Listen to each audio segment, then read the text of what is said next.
So chapter 7 verse 1. The blessed Lord said, "Hear then, O Partha, Arjun, how practicing yoga with the mind clinging to me, with me as thy refuge, thou shalt know me in full without any doubt." In the 6th chapter of the Gita, Sri Krishna explained the process of how one can perform dhyan or meditation, how to make the mind one-pointed and the consequences of making the mind one-pointed.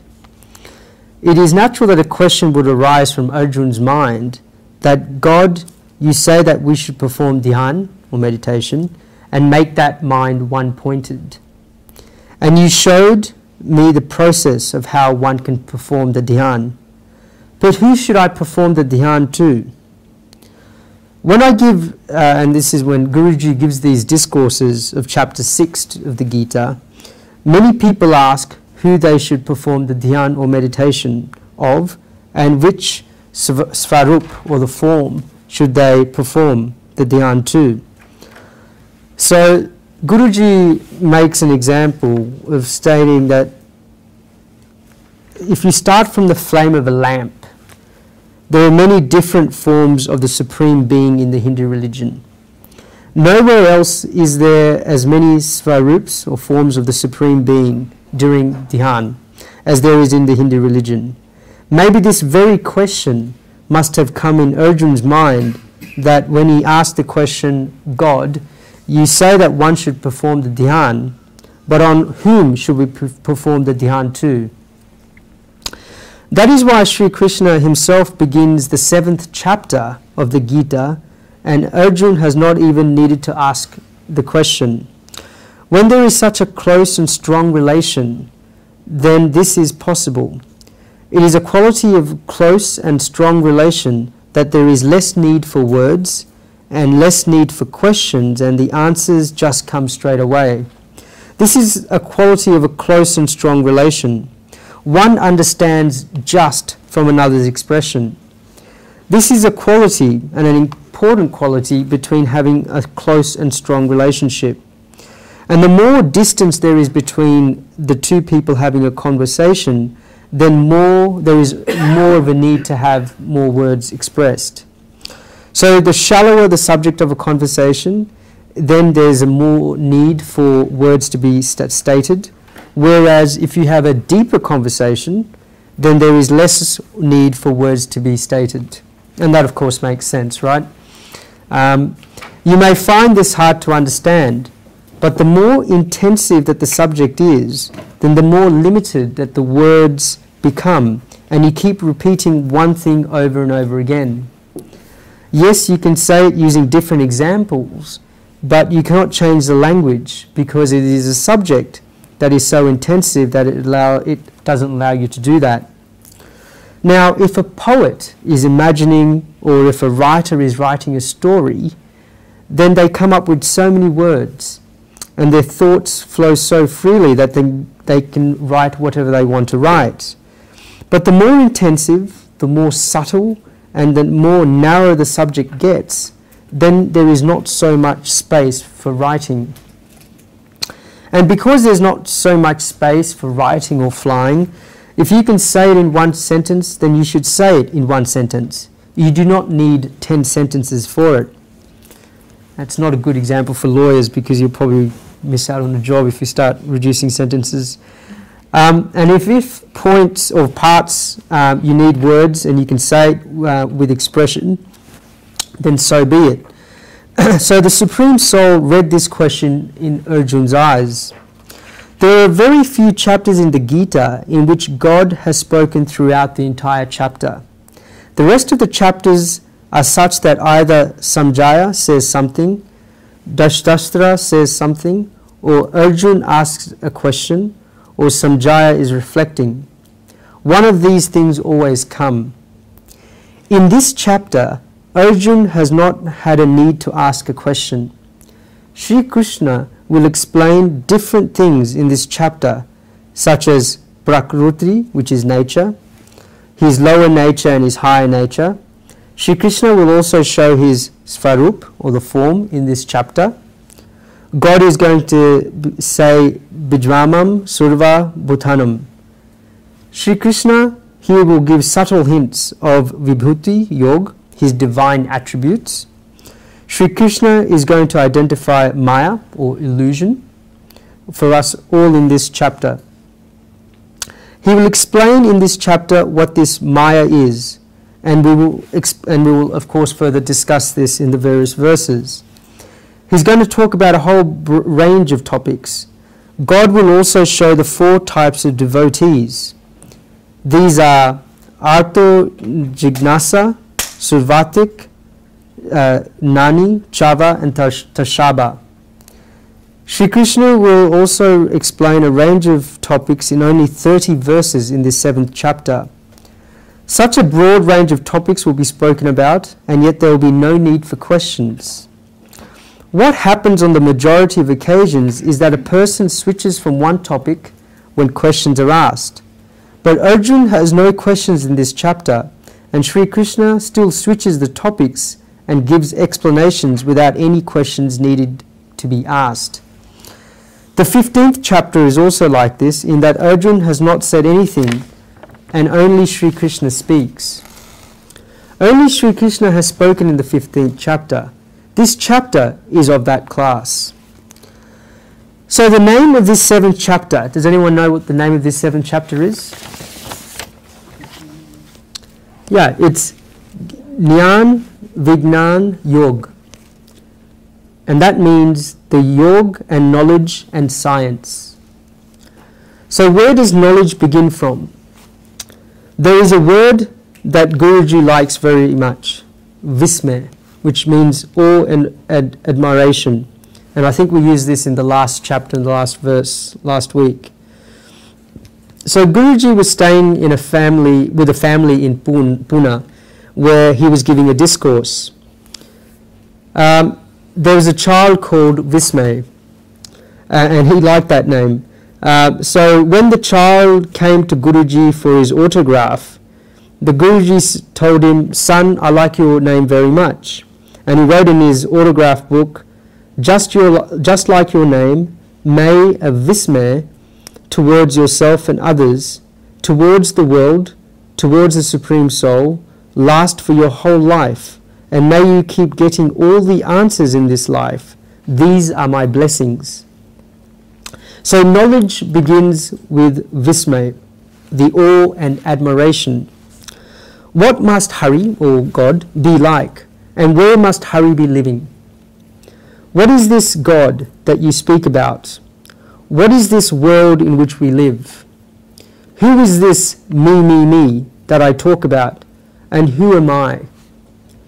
When compared to curiosity, there is more of innocence in Vismay, in the awe and admiration, and that is because there is a motive behind curiosity. Natu iksha jignasa. There are some efforts behind curiosity. On the other hand, there is no efforts in Vismay. It happens by itself. For example, when a child asks a question that it is not made some efforts in asking the question, the leaves of a tree are green. Now a scientist would ask the question of why the leaves of the tree are green. When a scientist asks the question, he asks it with curiosity, and a scientist will look inside the leaf. He observes that there is no chlorophyll. Chlorophyll has a green-colored pigment, and that is why the leaves of a tree or plant are green. This is the curiosity of scientists, in that they ask why the leaves of a tree are indeed green, and they find the answer.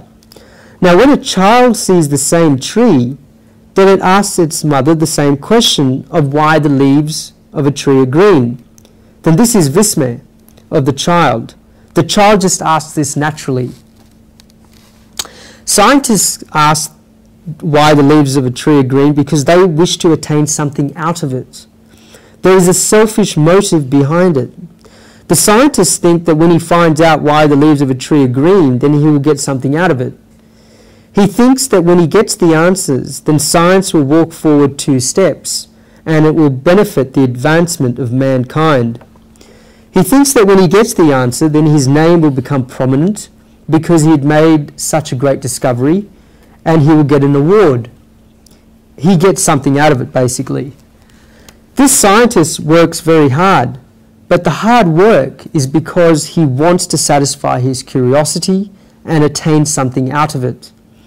Even after getting the answer to his curiosity, he will wish to use that answer to attain something.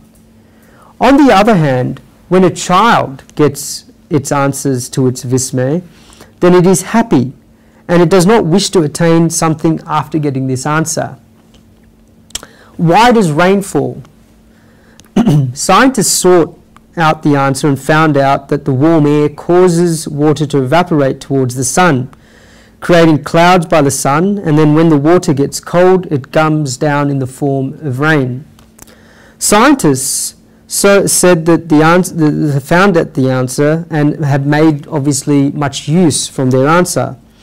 They saw that it only starts raining when it is warm, and therefore they told farmers to only plant their crops when it is warm, because when it is warm, the rain will have to come, and when the rain falls, then the crops will grow. So scientists find out the answer why rain falls and have used it for a selfish motive. A selfish motive can also be in enlightened self-interest. It is not as if scientists only wish to fill their own pockets, but there is some motive behind it. If a child asks the same question to its father of why rain falls, then they may stand at the balcony in the evening watching the rain, and the father may tell his child that it is raining because God got up from the ground and is now washing his hands. And the child is happy with whatever answer his dad gives him. Then the child does try to verify the answer, and the child does not wish to gain anything from that answer. This is what vismay is all about. It is the illuminating difference between vismay and curiosity. When we say that knowledge begins in curiosity, natu iksha jignasa, then there is vismay at the root of that curiosity. Then the knowledge makes one happy. But if there is only curiosity at the root of that knowledge, then that knowledge becomes a burden. Knowledge is vast, but you see the burden on that knowledge, and you see an egotism that goes with the person that has acquired that knowledge, when the root of that knowledge is curiosity. If someone has knowledge, and at that same time they are happy with that knowledge, they consider that the root of the knowledge is vismay. And that person maintained the vismay that the person had as a child for 30, 40 or 50 years. The consequence of both will be the same, is that one will acquire knowledge through either means. What will be the consequences of that knowledge? The consequences of that knowledge acquired will be different when the root is curiosity or vismay. When vismay is sublimated, then the person gets their inspiration to find out the answers to the deep mystery about themselves and others, the world and the Supreme Soul. A person that walks on this path attains knowledge as well as science. As Sri Krishna tells Arjuna in verse 2 of this chapter, Jnanam Vijnana Shaitam, knowledge together with science. At the end of the 6th chapter, in the 47th verse, Sri Krishna said, Yoginam api sarvasham, mad hag nan taratmana, shad havan bhajat yomao, sam yuktadmo mata. And of all yogins, he who full of faith worships me, with his inner self abiding in me, him I hold to be the most attuned to me in yoga. In this verse, Sri Krishna uses the word mam, me, 3 times. Then who is this Mam? Sri Krishna spoke in this verse about the yogi who performs dhyan on Mam, on me. Who is this Mam? We get an introduction to Mam is in the first verse of this chapter. The 6th and 7th chapters of the Gita are linked because in chapter 6, Sri Krishna said that one should perform dhyan on Mam, but Sri Krishna will show us who Mam is here. Great Stiss says that when an individual soul develops himself, then he experiences the Supreme Soul. We have seen this in many places, that however one's vision is so in the world. In the same way, however, the world is so is God. Every person has a different God. Your God, my God, and another person's God are all different. Everyone reading this commentary or listening to it will have a different God. The reason for this all is that our progresses are very different. Even all our expectations towards God are very different. First of all, if I were to explain in simple words or simple terms, then so one's expectations, so he will see God. A child is not studying even though the time for the examination is coming up. If you pass this, then it will be good for the child because his year will not be wasted. If the mother of this child goes to the temple and prays to God with this expectation, where she prays to God to make her son pass, to God there's someone that gives an inspiration that will give her child the marks needed to pass the child's examination. Her God is like this. Her God is a master because this is her expectation. If a daughter's marriage has not happened and a mother goes to the temple to pray to God, then the mother's God is one who will find a groom. Her God is a matchmaker because this is her expectation. There are many such different types of gods and different types of expectations. The God of someone drowning in the ocean could be a wave. However, one's expectation is so his God is going to be different. This is the first thing. If you're performing dhyan, then you ask God what dhyan you should do. Then God asks you in return what your expectation is. And according to this expectation, so Mam or God will be. Secondly, however one's progress is, so are his feelings and thought towards God, religion and penances. Vedanta said it nicely, that your God will be decided on the basis to the answer to the question, who am I? There is a very beautiful verse in the 10th canto of the Srimad Bhagavad at the time when Sri Krishna is coming into the wrestling arena in order to kill Kamsa. All the different people in the audience saw him in their own different ways. Nalana Masha Nirvanam Narvara Piram Samaro Mutamam Gopanam Savjano Satam Shutiram Shaspasa Pitro Shishushu Mirutu Bhoj Pate Virala Disham Patvam Param Yoginam Virushunam Parad Tatido Rangam Gata Sagraj. Kamsa's soldiers saw him as a lightning bolt. The men of Mathura saw him as the best of men and a great warrior. The women saw him as Cupid in person because he was so attractive. The coward men saw him as their own dear one. Those with just unrulers saw him as a disciplinarian. His parents saw that their son had come. The king of the Bhojas, or the Kamsa, saw him as a Devaki's 8th son, and therefore as Kamsa's death. The ignorant people saw him as vast and great. The great yogis saw him as the absolute truth. The Yadavs in the Vishnu's lineage saw him as their supreme worshipful deity. As he entered the wrestling arena with his elder brother, Balaram, So here, God's name has not been given. Sri Krishna has gone into the wrestling arena, yet in the whole verse, the name of Sri Krishna has not been written. Look at the literary and the poetic genius of Vyas Mahashri.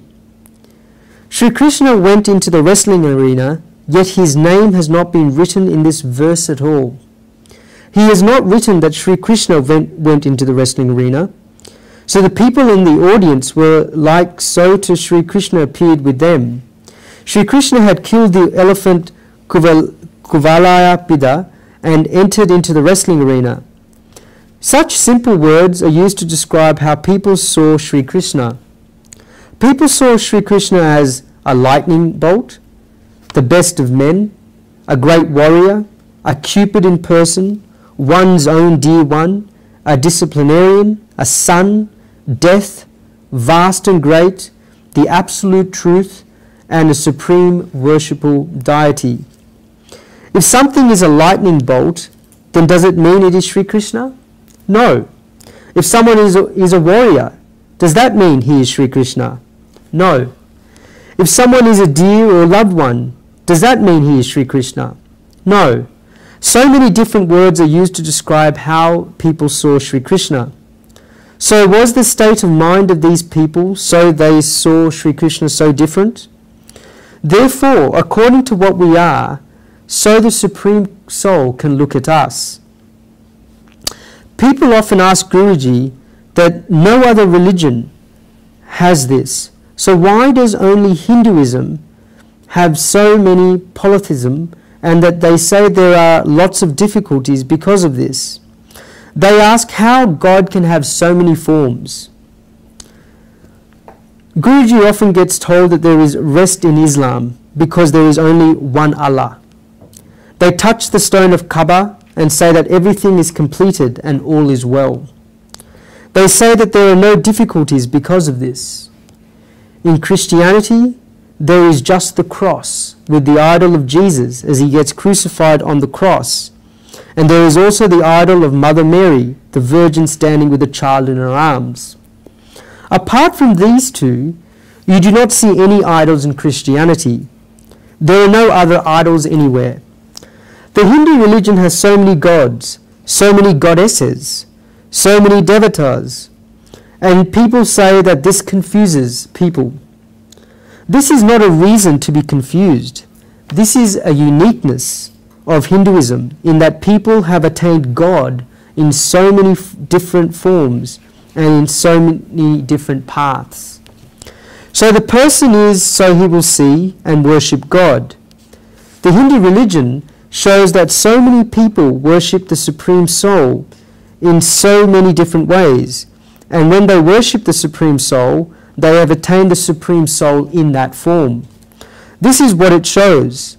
There are so many different ways to attain the Supreme Soul. And this is an openness in Hinduism where God says that he is ready to meet us in whichever state we are in. God does not say that he will only meet us when we get to a certain place. God will meet us in whichever state that we are in, and will meet us according to our qualifications. This is the compassion of the Supreme Soul. Narayan Karunma Sharanam. Guruji goes on to say, let us say that a father has a PhD or a doctorate, and that he has 3 sons, and that each of these 3 sons have two children after getting married, so this person becomes a grandfather. Now this 70-year-old grandfather with a PhD or a doctorate has so much knowledge. When he gets each of his 6 grandsons educated, then the eldest grandson was in the 8th standard, the second grandson was in the 5th standard, and the third eldest son was in the 2nd standard. Therefore this grandfather speaks to each of his grandsons according to each of the grandsons' levels. And when the level of the grandsons change, then the father's style of speaking to each of them changes as well. If one's child is young, then you can only explain to him why it rains by saying that God has got to wash his hands. If a 2 or 3-year-old child asks why it rains, then the and if the father begins explaining the water cycle, then the child will get frustrated. As soon as the father says 3 or 4 sentences about the water cycle, the son will say that he is just going inside and that you can carry on talking. The father cannot possibly explain the theory of the water cycle to such a young child, as a child will go away from him. He has to maintain the child's curiosity and create a bond with the child. And then the child will understand when he grows up. So if a 5-year-old child asks his father the same question, then the father should give a different answer, and an even different answer will have to be given to a 10-year-old child. Now the 10-year-old child will say, "Father, when I was 3 years old, you were saying that it is raining because God was washing his hands. And now you're saying that the water rises, causing the rain to fall. So which is the correct answer?" The father will say, "Son, it is the answer I just gave you now." And when the child asks this question when it turns 15, then the father will give an even different answer, a more detailed answer. If a father is doing this in life, then he will be a great father. The Supreme Soul, doesn't the Supreme Soul also not do this? God tells us that he is always available for us. Secondly, the Gita has 18 chapters, and in the 7th verse, we are now entering into the second phase. Many different thinkers have split the Gita into 3 broad parts. The first part of the Gita, that is chapters 1 to 6, the second part of the Gita is chapters 7 to 12, which is where we are now, and the third part is chapters 13 to 18. So in the first part of the chapters 1 to 6, Sri Krishna has discussed karma. From chapter 7, Sri Krishna begins to talk about bhakti or devotion. And the climax of this is in chapter 12 on bhakti yoga, the yoga of devotion. From the 13th chapter to the 18th chapter, Sri Krishna talks about jnana or knowledge. Therefore, Sri Krishna has put bhakti or devotion between karma and jnana or knowledge. This is a very important place, because if there is a cementing force to join karma and knowledge, then it is bhakti or devotion. Therefore, we are beginning the study of a very beautiful subject from the 7th chapter of the Gita. How can one attain God? God says that one can attain him according to how one is. The first question that Vedantas asks is, who am I? There will be different answers for this, and therefore God will be different according to the person. If one says that one is the body, then for him God will only be limited to one's body, and that person will only hold on to God's body. Therefore such a person will only see a beautiful God in God's body, while his identification is with his own body. Then there is another state where one thinks that he is the senses and not the body, because that the body is there to facilitate the senses. This person thinks that he is in every sense, and the body thinks that the body is there to facilitate his senses. For this person, God will symbolize strength and the senses, for example, and he will think about God's 4 arms or 10 arms or 1,000 eyes. God will symbolize the senses for him, and he will only describe God according to the senses. When a person progresses upwards from identifying himself with the body, then he will see God according to those senses. He will ask, God, you may have 2 arms, but with those 2 arms, you are doing the work of thousands of arms. When a human being becomes awakened regarding his senses and learns about the strength of his own senses, then he begins describing the Supreme Soul through those very senses. When the person was at the level of identifying himself with his body, then a confusion arose in him as to how God can have 1,000 eyes or 4 arms. Do these people not question how God could have so many arms and so many ears or eyes? They ask, isn't this impossible? If you are looking at it from a point of view of the body, then it is absolutely impossible. But if you progress of the body, and you will see God according to this way. That is God at the level of the senses. This person thinks that I walk so much with my 2 feet, and yet God goes to so many places and gets so many things done. God must have 1,000 of feet. The person who identifies himself with the body will make fun of this and ask, is God a date picker? Can God have so many feet? No, the other person has progressed beyond the body to the level of the senses. When a person goes even above the level of the senses and gets to the power of the life breath, then he realizes that the senses are run by the power of the life breath. The person identifies himself with the life breath, or the élan vital as it is known in homeopathy. His God will also be like this. The power of the life breath, that is because the power that is behind the senses is that of God himself. When someone goes even beyond this, then he thinks that I am the mind. Such a person's God will also be in the form of the mind. He will imagine so many beautiful things about God. When he goes above the mind, then he thinks that I am the intellect. And then when he goes even above that, he thinks I am the soul. Finally, right at the end, he knows I am bliss. Aham Anando.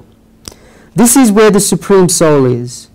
As one's life keeps progressing, then in that way Vedanta says God becomes greater or smaller according to the person's right. Sri Krishna says in the Gita, Ye yatamam prapayatante tamsta taiva vajam yam. In the way the person performs penances for me, so in that way I stand in front of him. So our feelings, so is our God. If there is a common person who does not have much knowledge, then the God for such a common person without knowledge is a God who is just like them. For example, a God who eats and drinks, and God likes the food that he likes. This is a God of likes and dislikes. If he gets praised, then he is happy. If he gets criticized, then he gets sad. Such is his God. This is because the person does not have much knowledge and only has begun his bhakti or devotion. That is why the person will have such feelings. The God of such a person also has likes and dislikes. I am absolutely not saying that this is wrong. As Guruji says, do not misunderstand him. But this is the beginning of bhakti or devotion. Such a person's God is one of likes and dislikes. If such a person likes wearing sweaters in the winter, then his God will also like wearing sweaters in the winter. If such a person likes wearing light clothes in the summer, then his God will also like wearing light clothes in the summer. This is the beginning of bhakti. The imagination is very beautiful, but there is a lot of progress to be made according to the view of Vedanta. There is a lot of distance to be covered to reach the ultimate goal. If he likes eating something, then his God will also like eating that thing. This is what tribesmen and people in other religions do. If tribesmen or people in other religions like eating fish, chicken or goats, then they offer these things to God first, and then they eat these themselves. They believe that God is eating these things. They say that God likes whatever they like. This is bhakti or devotion. And Guruji is not trying to say that the feelings are wrong, but this is the actual beginning of where the devotion starts. This is at the preliminary stages. Such a person has not yet reached the highest state, and therefore is trying to get to the Supreme Soul. This is what tribesmen do. Guruji read in a newspaper that in some places the tribesmen make God drink alcohol, and their deity of God also drinks that alcohol. They make God do the things that they like themselves.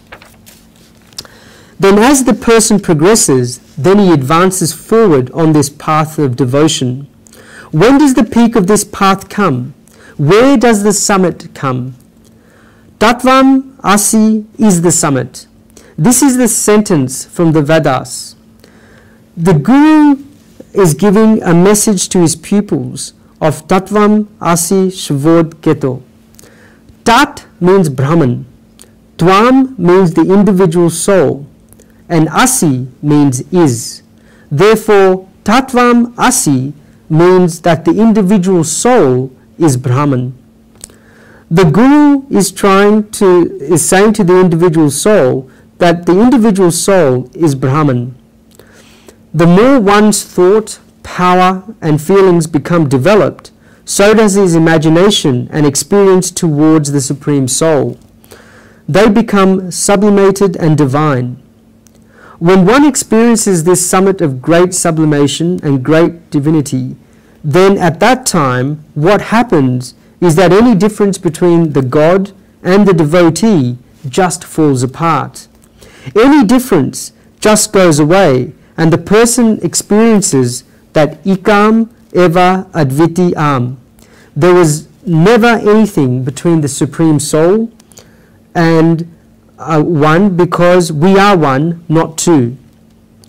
Such a devotee gets this feeling. When one is far away from God, and therefore one is feeding God, serving God, and bathing God, then this is certainly devotion, and that it is also necessary, but in one of these things, God is different from the person. That is why he has to feed God. But when he reaches the highest state of Ekam Eva Adviti, then he realizes that God is not different at all. This is what is called Advaita, the peak of Vedanta. God is not different from you. At that point, both Brahman and the individual soul become one form. Tattvam Asi, the individual soul, is Brahman.